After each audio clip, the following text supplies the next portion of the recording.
fin. Está ahora en nuestros estudios Luis Herrera, el abogado Luis Herrera. Él fue jefe de gabinete de asesores del Ministerio del Interior, pero él también participó, fue parte en un momento del proceso de elaboración del bendito plan, ¿no es cierto?, Mariano Santos, ¿no?, para darle una solución a esta crisis que se arrastra en la Policía Nacional desde hace tantos años. Luis, muy buenos días. Señor Lócar, buenos días.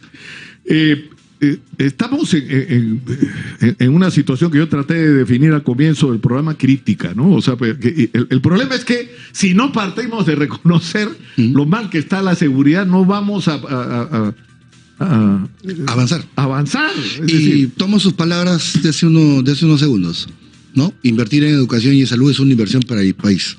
Pero invertir en seguridad ciudadana es el pilar de la inversión en el país, porque ¿qué bodeguero, qué dueño de una empresa de transportes, qué empresario mediano o qué empresario grande o qué empresario internacional va a venir a invertir al Perú si tiene dudas de que al día siguiente o a la semana que comience a operar lo van a extorsionar, le van a disparar a su vehículo, van a disparar en la puerta de su negocio o lo peor, lo van a matar?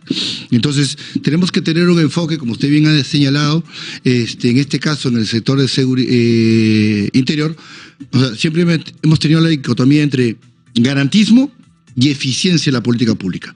En los 20 últimos años, y aquí lo hemos discutido por largos años, y hoy día ya está en la agenda, es que el modelo garantista en el Perú ha fracasado. El delito, con el dato duro, ha crecido 5 veces en los últimos 20 años, y la sensación de inseguridad ha crecido mucho más.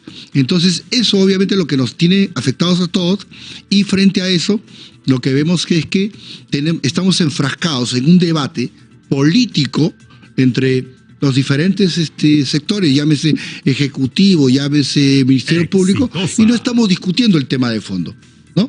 En algunos sectores se da cadena logística, en el sector interior se habla de eficiencia de la acción policial, es decir, la rapidez que tiene la policía para poder intervenir ante el hecho de delito. Claro, pero acá ha hablado Luis del garantismo, ¿no es cierto? O sea, tratemos de poner algunos ejemplos. O sea, uno ve en las películas o en las historias de otros países que cuando un policía te ordena detenerte, tú te tienes que detener. Si no obedeces tu orden, el policía te vuelve a advertir e incluso hace un disparo al aire. A la tercera, el policía está autorizado legalmente a meterte un balazo si tú no obedeces su orden.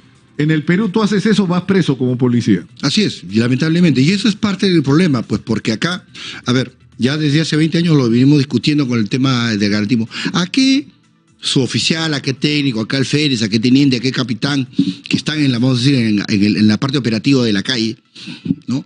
Le vamos a pedir, o sea, él en su psiquis interno dice, a ver, si intervengo y acá se genera una situación de disparos y hay un muerto, yo me voy a ir a un proceso judicial que va a demorar 3, 4 años y nadie me defiende.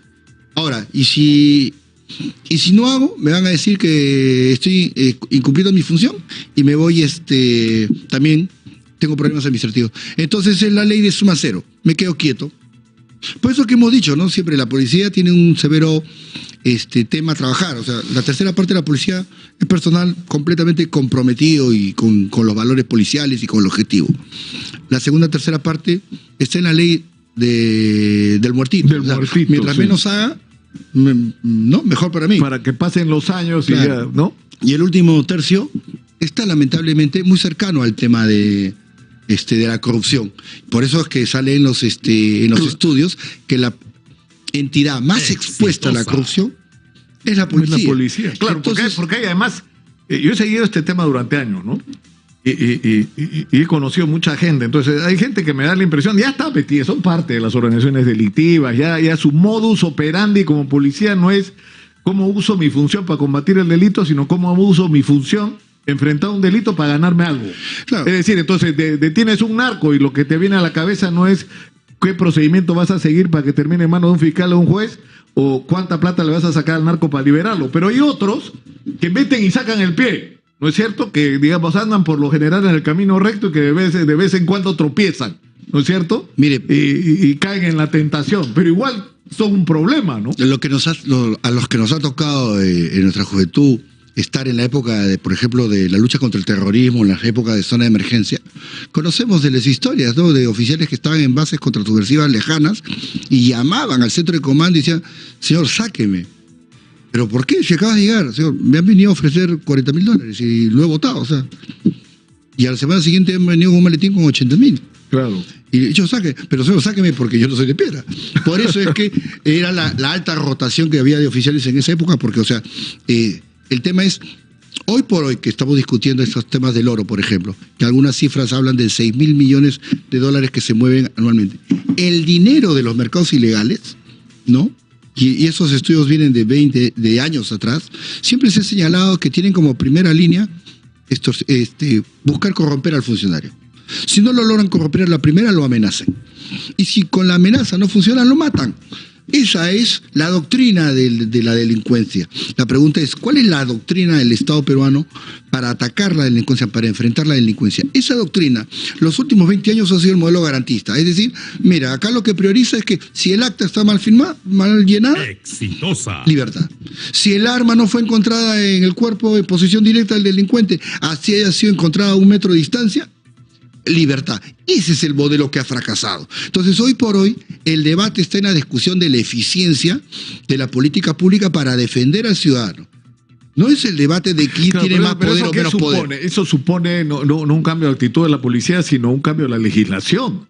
Porque el otro día decía, entre las oportunidades que ha conversado con nosotros Javier Arévalo, presidente de la Corte Suprema, le decía, por ejemplo, hay a cada rato un problema con los plazos.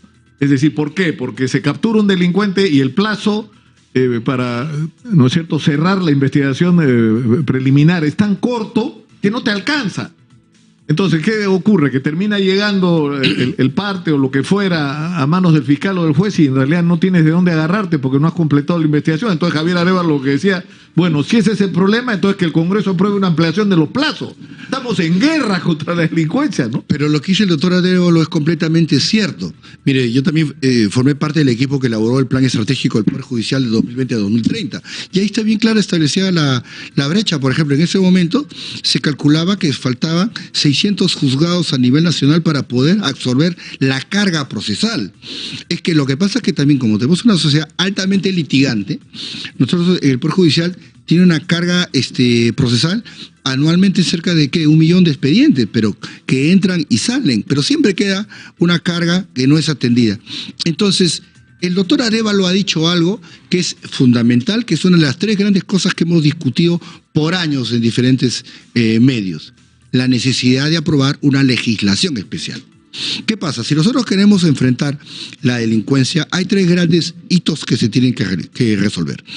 En primer lugar, está el tema de la legislación, de la intervención, identificación y captura del delincuente. Eso es lo que se está discutiendo en este momento en el Congreso. Es decir, devolverle a la policía, ¿no?, la capacidad de investigar directamente el delito. ¿Por qué? Por un tema de inmediatez. O sea, el modelo garantista ha vuelto demasiado chato y ha alargado demasiado los plazos de la investigación. Ese es uno de los grandes problemas. El segundo problema es el problema de la propia operatividad de la policía, donde entra a tallar el tema del plan Mariano Santos. Es decir, se identificó hace 4 años que la brecha de la policía era 23.000 millones de soles, pero anualmente ¿cuánto le damos a la policía para que invierta? ¿50? ¿Qué vamos a hacer con 50 millones? Nada. Y en tercer lugar, lo que señala el doctor Arévalo, tiene que haber una legislación especial, así como hubo en los 90, para poder ubicar, juzgar y meter preso al delincuente de alta peligrosidad en este momento, que son los extorsionadores, los sicarios. O sea, si mientras que no entendamos que tenemos que tener esa legislación especial que abandone el modelo garantista, no estamos hablando de nada, no estamos haciendo ningún tipo de cambio. Pero, por ejemplo, para seguir citando al doctor Arévalo, le decía que, por ejemplo, como una de las respuestas a la situación, ¿no?, era la creación de los juzgados de flagrancia. Es decir, que apenas fuera capturado un delincuente en flagrancia, fue puesto en manos de un juzgado donde tendría que haber todo. Es decir, tenía que estar la policía con todas las, instrumentos técnicos para peritajes y lo que fuera necesario. ¿No es cierto? Tenía que estar la Fiscalía, tenía que estar el Ministerio de Justicia a través de los defensores de oficio en el caso de que el detenido no tuviera abogado, y se resolvía en horas. En el peor de los casos, de 2, 3 días ya tenías una sentencia. ¿Pero eso qué supone?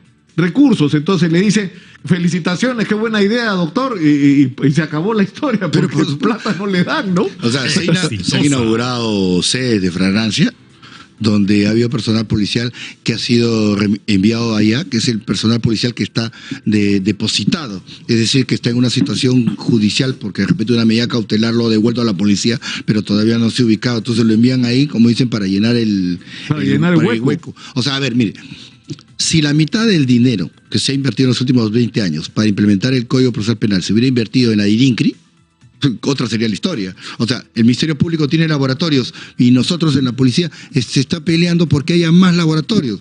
O sea, gran parte del problema, ¿no?, es porque el equipamiento que tiene la policía para poder investigar todo, romper todos los celulares que hay que romper en materia de los diversos delitos que se cometen a nivel nacional. ¿Cuántos equipos tiene la IRINGui? ¿5? ¿10? Con eso no alcanza.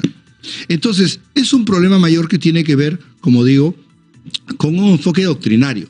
Nosotros como país tenemos que tener un debate franco y decir cuál es la doctrina que como país tenemos. ¿Vamos a seguir en un modelo garantista que hemos visto que ha fracasado? ¿O lo vamos a cambiar a un modelo el otro más tema que duro? Ya la Junta Nacional la Junta de Fiscales ha emitido un pronunciamiento con respecto a la ley que le devuelve a la policía la titularidad de la investigación preliminar, preparatoria, no sé cuál es el nombre exacto, ¿no es cierto?, que se le entregó al Ministerio Público. Y han hecho una serie de objeciones los fiscales que resultan razonables, ¿no? ¿O no? No, o sea, lo que están diciendo los fiscales supremos, con todo respeto, es incorrecto, ¿ya? Porque ellos señalan que la norma es inconstitucional. Eso es mentira. Es simplemente hay que ir al diario de debates para ver cuál ha sido el espíritu del Constituyente del 93.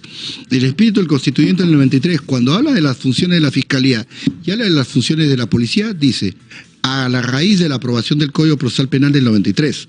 Las mismas funciones del Código Procesal Penal aplicados a la Constitución. ¿Cuáles eran? El fiscal desde el inicio tiene que conocer de la investigación y conducirla. Sí, ¿por qué? Porque tiene que proteger los derechos de la persona de que no se le siembre una prueba, de que no se le torture. No tiene nada que ver con la investigación del delito en sí, técnica. Eso se le concedió a la policía en el artículo 166. Tanto así que la fórmula del artículo 166 en su última redacción incorporó el término investigación de manera específica justamente para hacer esa diferenciación. Y tanto es así que del 93 hasta el 2004 la policía continúa investigando. Ahora, para terminar, Luis, ¿qué nos vamos a...? Es que estamos hablando de la situación de la inseguridad, de los cambios que hay que hacer, de las legislaciones que hay que modificar, pero la agenda del Ministerio del Interior, del alto mando de la policía, es cómo sacar a Harvey Colchado, que si la grabación es la voz o no es la voz, con el capitán Culebra. Es decir... Es que ahí la política cruza lo técnico y los errores políticos se pagan. O sea, un ministro del ejercicio de cualquier cartera, cuando está en una situación de crisis, aprovecha su tiempo para ver estrategia. No puede irse a comer chifa 2 horas y media con un subalterno. Yo no sé o sea, algo me queda claro. Que en ese chifa algo se habló. Yo no creo que hayan estado las 2 horas y media solamente comiendo y ha sido... ¿no? Algo se habló. ¿Qué se grabó? No lo sé, porque eso ya lo verán. Bueno, eso ya está en manos del fiscal de la Nación. No lo sé. O sea, eso ya lo dirá el fiscal de la Nación. Lo único cierto para mí es que a nivel de lo que es la dirección política de un sector, el ministro pues tiene que estar 100% metido en el tema. Mire, o sea... Hay muchas de las razones, muchas de las situaciones que se plantean en el Ministerio en las que hay que estar de acuerdo. Defender al personal policial, modificar el Código Procesal Penal, darle más recursos a la policía. Por supuesto que hay que estar de acuerdo con eso. Hay otras en las que no vamos a poder estar de acuerdo. Por ejemplo, cuando se dice, vamos a sacar 800 oficiales de medida extraordinaria. Eso es ilegal. Y el ministro lo sabe, lo único que están haciendo ahí es construyendo clientela para los estudios jurídicos el próximo año. Es más, el ministro del Interior ha peleado contra eso cuando era abogado y ha defendido a los policías injustamente. ¿Qué es lo que están a punto de hacer? Lo que quieren hacer es barrer a todos los policías que han investigado a Dina Boluarte, al hermano de Dina Boluarte y no sé, y a Cerrón y a no sé quién más. O sea, Señor Lucar, claro. Eso es ilegal. Lo que va a pasar es que eso lo que lo hicieron en la época de Sombrí, tenían una ley para hacerlo, que al año siguiente fue derogada, y casi gran parte del grueso de esos oficiales se reincorporaron, y varios hoy día están en el proceso de búsqueda del señor Cerrón. Entonces, pero, señor, o sea, si el ministro lo sabe, si sus asesores lo saben, ¿por qué insisten en algo que lo único que sabemos que va a traer más problemas? Mire, va a traer más carga procesal para el sistema de justicia. El único que se va a beneficiar de eso son los estudios de abogados. No, pero además está, es decir, ya lo que han hecho ya ha causado un daño a la lucha contra la corrupción en el poder. Si llevan esto al final, el daño va a ser incluso mayor, ya en el límite, como está planteando la Fiscalía, del delito. Es decir, yo no sé si hay antecedentes, con esto terminamos, por favor, Luis. El ministro del Interior, o sea, digamos, el expediente lo tiene el fiscal de la Nación, pero el comandante general, el inspector general, el jefe de inteligencia inspectoral y no sé cuántos coroneles más en este momento investigados por abuso de autoridad, por haber hecho reglaje, por manipulación en las decisiones. Es decir... Mire, a mí me queda claro de los hechos de los últimos años que el Ministerio Público también ha sufrido de politización. Entonces, hoy por hoy ya no sabemos quién es bueno y quién es malo. Ese es el gran problema de la sociedad peruana. Exitosa. O sea, acá nadie puede decir que los fiscales sean sacrosantos y nadie puede decir que los funcionarios públicos sean sacrosantos. ¿Por qué? Porque unos tienen problemas. O sea, acabamos de escuchar estos temas de Odebrecht y hace años lo discutíamos en el set con usted. Hace años decía, eso era un error porque era imposible decir que una empresa que se corrompió en el contrato 1, en el contrato 15 y en el contrato 45, solamente se había corrompido en 3 contratos. Era evidente que la corrupción era mucho mayor. Pero ya, ahí entramos ya a otro tema de controversia, pero en fin, le agradezco mucho, Luis, por estar con nosotros. Son 9:28 de la mañana, nos vamos... 9:29 ya, nos vamos a la pausa. Estamos en Exitosa, 95.5 de la FM en Lima, canal 34 de Movistar. Volvemos.